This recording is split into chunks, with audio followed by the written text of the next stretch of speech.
lastly, you can do things with this on this micro scale that you really wouldn't think you could do.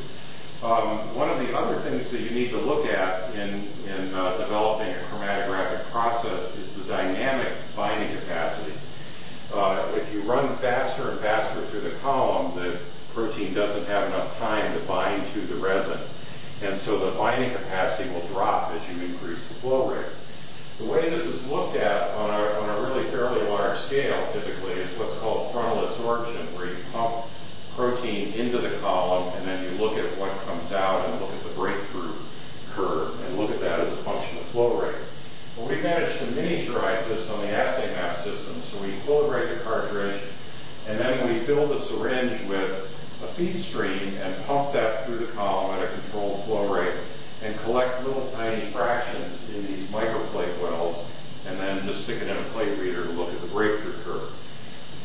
This is some work that was done at Repligen Corporation, who actually is a manufacturer of Protein A and develops Protein A resins for process scale use. And here they're comparing two different resins. The red curve is a classical agarose gel, where as the flow rate increases, the capacity decreases. You can see it starts to break through earlier and earlier as you increase the flow rate through the column. The other curve is a so-called rapid mass transport resin, which has a little bit less capacity, but you can see the capacity is constant with flow rate.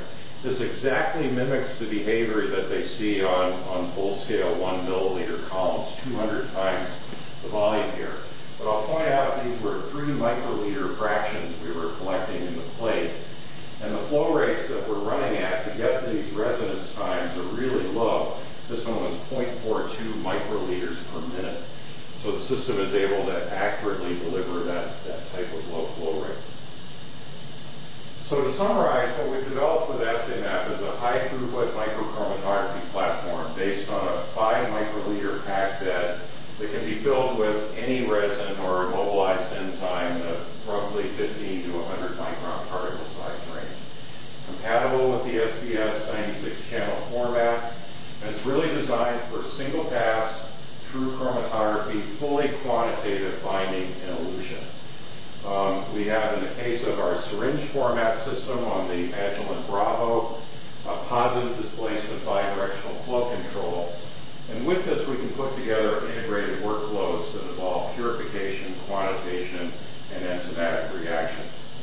And we've showed you some applications, relatively simple affinity purification or bind elute assays for things like cell culture development or preclinical or clinical pharmacokinetics.